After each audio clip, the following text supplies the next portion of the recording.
YCP party కోసం పనిచేసిన వాళ్ళందరూ కూడా ఇప్పుడు ఒక్కొక్కరిగా పార్టీకి దూరం అవుతున్నారంటే ఎస్ అవుననే సమాధానం వస్తుంది. నిన్న మొన్నటి వరకు వైసీపీ పార్టీలో నెంబర్ 2గా ఉన్నటువంటి విజయసాయిరెడ్డి అర్ధాంతరంగా పార్టీ నుంచి బయటకు వెళ్ళిపోవడం, ఆ తరువాత జగన్మోహన్ రెడ్డి చుట్టూ ఒక కోటరీ ఉంది, ఆ కోటరీ నుంచి బయటకు రాకపోతే ఆయన మళ్ళీ జీవితంలో గెలవలేడని చెప్పి అదే విజయసాయిరెడ్డి చెప్పడం కూడా మనం చూసాం. ఇప్పుడు తాజాగా బోరుగడ్డ అనిల్, పరిచయం అవసరం లేని పేరు, గతంలో తన నోటి విమర్శల ద్వారా జైలుకు కూడా వెళ్ళొచ్చినటువంటి వ్యక్తి. గతంలో వైసీపీ అధికారంలో ఉన్నప్పుడు కూటమి నేతలను కావచ్చు, పవన్ కళ్యాణ్ కావచ్చు, లేదా చంద్రబాబు నారా లోకేష్లు కావచ్చు, చాలా తీవ్ర పదజాలంతో దూషించినటువంటి వ్యక్తి. సో అప్పుడు వైసీపీ జగన్మోహన్ రెడ్డి మీద ఎవరైనా మాట్లాడితే ఒంటి కాలు మీద లెగిసినటువంటి వ్యక్తి. సో అలాంటి బోరుగడ్డ అనిల్కు ఈరోజు వైసీపీ పార్టీ ఆఫీస్ గడప తొక్కే అర్హత కూడా లేదని చెప్పి స్వయంగా సజ్జల రామకృష్ణారెడ్డి అన్నాడు. నాకు న్యాయం జరగాల్సిందే, జగన్మోహన్ రెడ్డితో నేను మాట్లాడాల్సిందే, జరిగిన మొత్తం కూడా చెప్పాల్సిందేనని చెప్పి నిన్న బోరుగడ్డ అనిల్ అనే వ్యక్తి స్వయంగా జగన్మోహన్ రెడ్డి ఇంటి వద్దే ధర్నాకు దిగటం అనేది ఇప్పుడు తీవ్ర చర్చనీయాంశంగా మారింది. బోరుగడ్డ అనిల్ ఇద్దరు వ్యక్తుల మీద చాలా తీవ్ర స్థాయిలో విమర్శలు చేశాడు. మొదటిగా సజ్జల రామకృష్ణారెడ్డి, రెండవది ఎవరయ్యా అంటే కారుమూరి వెంకటరెడ్డి. సో వీళ్ళిద్దరి మీద తన స్టైల్లో విమర్శలు అయితే చేయటం జరిగింది. సో సజ్జల రామకృష్ణారెడ్డి అనే వ్యక్తి నన్ను తీవ్రంగా అవమానించాడు అని చెప్పి నిన్న ఆవేదన కూడా వ్యక్తం చేశాడు. తన భార్యతో కలిసి ఆయన ఓపెన్గా నిరసన వ్యక్తం చేశారు. ఇదే సమయంలో విషయం తెలుసుకున్నటువంటి కొంతమంది మీడియా ప్రతినిధులు కూడా అక్కడికి వెళ్ళడం జరిగింది. మీడియా ప్రతినిధులతో కూడా స్వయంగా మాట్లాడాడు. అసలు ఏం జరిగింది, ఫస్ట్ అసలు గేట్ దగ్గరే ఎంట్రీ లేదన్నారంట, తర్వాత ఎలాగో కష్టపడి లోనికి వెళ్ళాడంట, లోనికి వెళ్ళిన తర్వాత గంటల తరబడి కూర్చోబెట్టారంట, సజ్జల రామకృష్ణారెడ్డి కనపడి నువ్వెవరు ఇక్కడికి వచ్చావని అడిగాడంట. సో అడగటమే కాకుండా నీకు పార్టీ ఆఫీసులో ఏం పని, ఇంకా రావద్దా అన్నాడంట. సో నేను రాజశేఖర్ రెడ్డి సమాధి దగ్గర నేను ప్రమాణం చేశాను, జగన్మోహన్ రెడ్డిని సీఎం చేస్తానని. ఆ రోజు నుంచి జగన్మోహన్ రెడ్డిని వదిలిపెట్టలేదు. పార్టీ ఆఫీస్ అంటే నా ఇల్లు, అవసరమైతే నేను ఎక్కడే చచ్చిపోతాను ఆత్మహత్య చేసుకుని, పార్టీ ఆఫీసే నా ఇల్లు, అలాంటిది నన్నే పార్టీ ఆఫీసులోకి రావద్దు అన్నారు అంటే కనీసం నిన్న మంచినీళ్ళు కూడా నాకు ఇవ్వలేదని చెప్పి ఒక తీవ్ర ఆవేదన అయితే వ్యక్తం చేయడం జరిగింది. దీంతో వైసీపీ పార్టీలో సజ్జల రామకృష్ణారెడ్డి కోటరీనా అనే చర్చ మొదలైంది. ఎందుకంటే గతంలో విజయసాయిరెడ్డి పేరు చెప్పాల, కొంతమంది కోటరీ వల్ల నష్టం జరుగుతుందని చెప్పాడు తప్ప పేరు చెప్పలేదు. కానీ ఇప్పుడు ఏమంటాడు, జగన్మోహన్ రెడ్డిని కలవకుండా 2023 నుంచి అడ్డుకుంటుంది సజ్జల రామకృష్ణారెడ్డి. జగన్మోహన్ రెడ్డిని కలవనివ్వట్లా. ఈవెన్ చివరికి నేను జగన్మోహన్ రెడ్డి పిఎన్ఆర్ కూడా మెసేజ్ పెట్టా, అయ్యా నేను జగన్మోహన్ రెడ్డిని కలవాలి, అవకాశం ఉన్నప్పుడు ఒక 2 నిమిషాలు ఫోన్ మాట్లాడించండి అని చెప్పి నేను పిఏకి మెసేజ్ కూడా పెడితే చూశాడు, కానీ సమాధానం కూడా ఇవ్వలేదు, నాతో ఫోన్ కూడా మాట్లాడించలేదని చెప్పాడు. అలాగే ఎప్పుడైనా సరే ఏదైనా ఒక కార్యక్రమానికి సాక్షికి పంపితే ఇలాగా కార్యక్రమం జరుగుతుందని సాక్షిని రమ్మని, విలేకరులను రమ్మని సాక్షికి ఫోన్ చేస్తే సజ్జల రామకృష్ణారెడ్డి గారు మీ విషయాలు ఏమి టేకప్ చేయొద్దన్నారు, కాబట్టి సారీ సార్ మేము రాలేము అని చెప్పి సాక్షి వాళ్లే చెబుతున్నారు. నేను ఏం పాపం చేశానని నన్ను దూరం పెట్టారు. 9 నెలలు పార్టీ కోసం జైల్లో ఉన్నా ఎవరున్నారో చూపించండి అని అడుగుతాడు. అలాగే వెంకటరెడ్డి చేత, అంటే సొంత పార్టీలో నేతలను పొగబెట్టి బయటకు పంపడానికి అదే సొంత పార్టీ నేతలతో తిట్టిస్తున్నాడు సజ్జల రామకృష్ణారెడ్డి. ఇది నేను చెప్పింది కాదు, నిన్న బోరుగడ్డ అనిల్ చెప్పాడు. బోరుగడ్డ అనిల్ అనే వ్యక్తి ఒక రౌడీ షీటరు, అలాంటి వ్యక్తి మన పార్టీ కానే కాదు అని సజ్జల రామకృష్ణారెడ్డి కారుమూరి వెంకటరెడ్డిని తిట్టమని చెబితే కారుమూరి వెంకటరెడ్డి ఈ బోరుగడ్డ అనిల్ని ఒక రౌడీ షీటర్ అని తిట్టాడు. దాంతో కారుమూరి వెంకటరెడ్డి మీద కూడా ఒంటికాల మీద లేచాడు. అది వేరే విషయం. అంటే సొంత పార్టీలో నేతల చేత సొంత పార్టీ నేతలతోనే నేతలనే తిట్టించడం అనేది సజ్జల రామకృష్ణారెడ్డి జమానాలో జరుగుతుంది అనేది ఇప్పుడు సొంత పార్టీలో జరుగుతున్నటువంటి చర్చ. సో బోరుగడ్డ అనిల్ బాధపడుతూ మాట్లాడిన మాటలు కూడా ఒకసారి విందాం. కూర్చో, మరో నిమిషాలు అన్నాడు. గంట అయింది, 2 గంటలు అయింది, 3 గంటలు అయింది, 3:30 గంటలు అయింది. 3:30 గంటలకు బయటకు వచ్చింది ఆయన రూమ్ లోంచి. ఆయన పక్కనే వాష్రూమ్ ఉంటది. వాష్రూమ్ లోకి పోయి వస్తా అంటే కనపడదాము ఛానల్ ఏంటి, అన్నం కూడా తినలేదు. నా పొద్దుకి అన్నం తినడానికి కింద పోతే అన్నం అయిపోయింది. నేను అడిగిన, పార్టీ కార్యకర్తలు వచ్చిన వాళ్ళకి భోజనాలు పెట్టారు కదా, చేయరా మరి భోజనం పోతే అడిగిన, నా బాధ్యతగా అడిగిన. నా పార్టీ ఆఫీస్ అంటే నా ఇల్లు, ఇది నా ఇల్లే అది. నేను అడిగితే లేదన్నారు. సరే పోయి కూర్చొని ఆయన వచ్చాడు. అన్న అని విశ్వాసమని పోయినా, పోతే ఎదురు వచ్చి ఎవరు నువ్వు అన్నాడు. ఎవరుబ్బా నువ్వు, ఎవరు అన్నాడు. నేను ఇక మైండ్ పోయిందేమో అనుకున్నా, ఇక మైండ్ దొబ్బిందేమో అనుకున్నా. నేను అన్నా నేను నా బోరుగడ్డ అనిల్ అన్నా అంటే, లేదు గుర్తుపట్టలే, అందరూ వచ్చి ఎమ్మ తమ్ముడు బాగున్నావు అని చెప్పి అన్న అందరూ పరామర్శించి పోతున్నారు. నువ్వు గుర్తుపట్టలే నన్ను, నువ్వు రమ్మంటేనే నేను పార్టీ ఆఫీస్కి వచ్చింది, నువ్వు ఒకటి అడుగుండి పెడతా అంటేనే వచ్చింది. నేను వచ్చా, మళ్ళీ 40 నిమిషాలు కూర్చోబెట్టాడు. 4:30 గంటలు కూర్చున్నాక లోపలికి పిలిచిండు.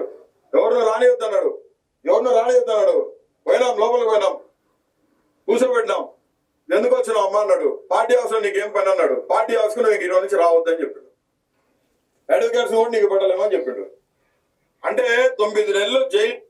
సో విన్నారు కదా, 4:30 గంటల పాటు బోరుగడ్డ అనిల్ని అక్కడ కూర్చోబెట్టి ఎదురుగా కనపడదామని వెళ్తే ఎవరో తెలియనట్టుగా ఎవరు నువ్వు అని అడిగటమే కాకుండా మరొక 40 నిమిషాలు కూర్చోబెట్టి చివరికి లోనకి పిలిచి ఏం పని మీద వచ్చావు, పార్టీలో నీకేం పని, ఇక నుంచి నువ్వు పార్టీ ఆఫీస్కి రావద్దు, అలాగే నీకు లీగల్ సహాయం కూడా మా తరపు నుంచి చెయ్యలేము అని చెప్పేశారు. అంటే వైసీపీ పార్టీ లీగల్ సహాయం ఎవరు చేస్తుందంటే రావణ్ లాంటి వాళ్ళకి చేస్తుంది, ప్రశ్న రావణ్ లాంటి వాళ్ళకి చేస్తుంది. ఎందుకనంటే ప్రశ్న రావణ్ దేశాన్ని విమర్శించాడు, హిందూ దేవతలను విమర్శించాడు, యాంటీ నేషన్ విమర్శలు చేశాడు, చివరికి ఆ సెక్షన్ల కిందే అరెస్ట్ అయ్యాడు. అలాంటి వ్యక్తులకి వైసీపీ తరపున లీగల్ సహాయం అందించగలిగారు తప్ప సొంత పార్టీ కార్యకర్త నేతో తప్పో ఒప్పో జగన్మోహన్ రెడ్డి కోసమే చేశాడు. సరే బూతులు తిట్టడం తప్పే, కానీ ఆ రోజు జగన్మోహన్ రెడ్డి మీద అభిమానంతో కావచ్చు, ప్రేమతో కావచ్చు, ఎదుటి వ్యక్తుల్ని అనరాని మాటలన్న మాట వాస్తవం, అందుకే జైలుకి వెళ్ళిన మాట కూడా వాస్తవం.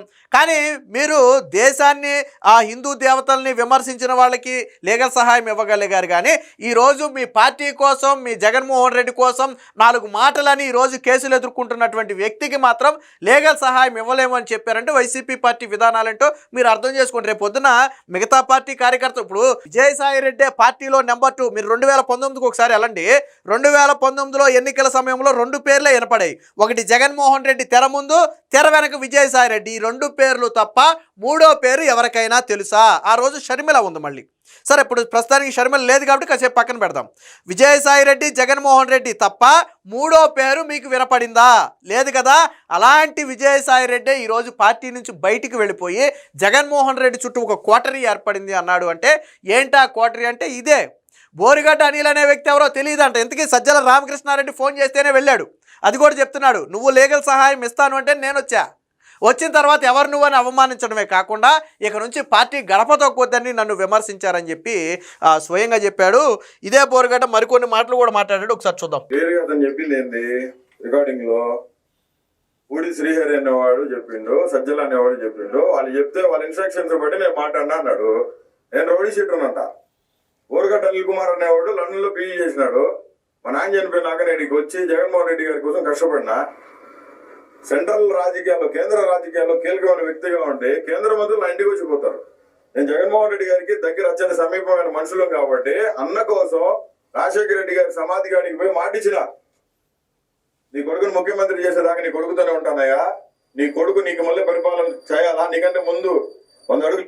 విన్నారు కదా, ఇందాక మీరు విన్న వాయిస్ క్లిప్ ఎవరిదంటే స్టార్టింగ్లో ఇంకా అది చాలా ఉంటుంది, మనకు అవసరం లేదని చెప్పి మొత్తం కట్ చేసాం, అర్థం కావట్లేదని.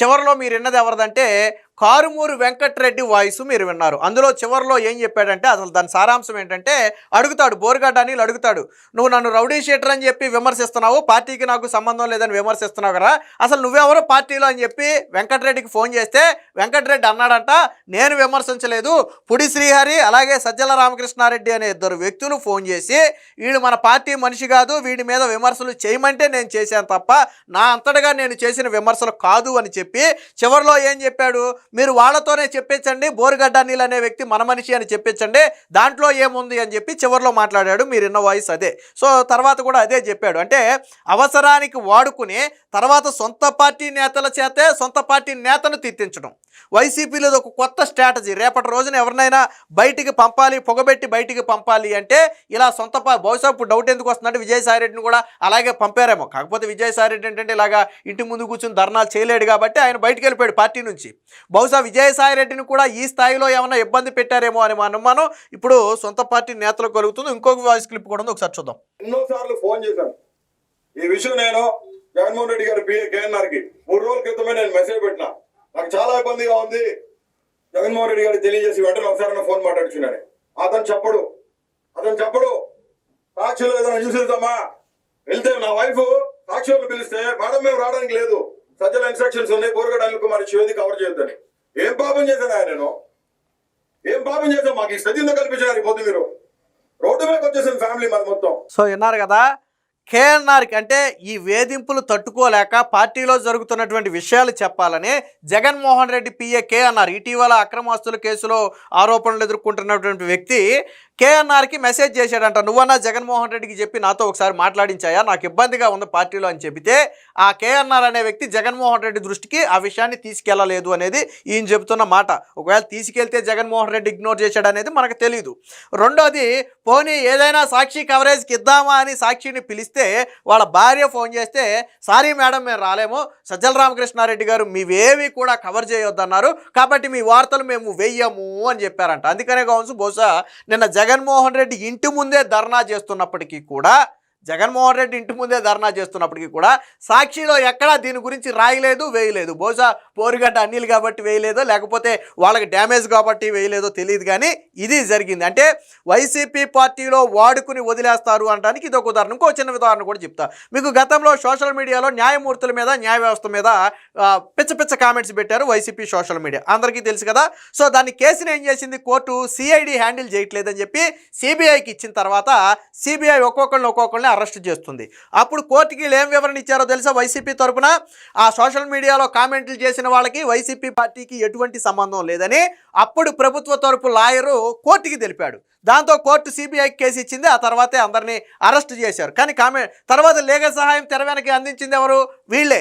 ఆ రోజు సోషల్ మీడియాలో కామెంట్స్ చేసి అరెస్ట్ అయిన వాళ్ళలో ఈరోజు చాలామంది తాడేపల్లి వైసీపీ కార్యాలయ ఆఫీసులో కూర్చుని పనిచేస్తున్నారు అనేది కొంత సమాచారం. అదే ఎంతవరకు నిజం ఎంతవరకు అబద్ధం మనకు తెలియదు, కానీ వాళ్ళకి మంచి శాలరీలు ఇచ్చి ఇప్పుడు వాళ్ళని వైసీపీ పార్టీనే పెంచి పోషిస్తుంది. సరే, అది వేరే విషయం అనుకోండి. అంటే అలాగే వర్రా రవీంద్రారెడ్డి అనే వ్యక్తి జగన్మోహన్ రెడ్డికి ఎంతంత అనుచుడు, భారతిరెడ్డికి పిఏగా చెబుతారు, నిజమో కాదో మనకు తెలియదు.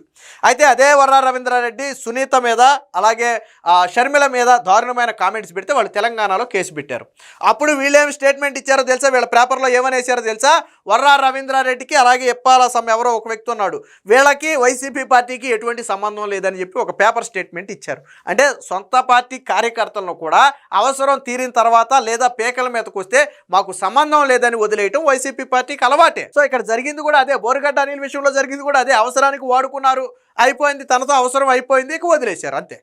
సో ఇప్పుడు సోషల్ మీడియాలో కావచ్చు, సొంత పార్టీలో కావచ్చు జరుగుతున్నటువంటి చర్చ ఇది. మొత్తంగా జగన్మోహన్ రెడ్డి నైజం మరొకసారి బయటపడింది అనేది నిన్న బోరుగడ్డ అనిల్ ఉదాంతం తర్వాత మరొకసారి చర్చలోకి అయితే వచ్చింది.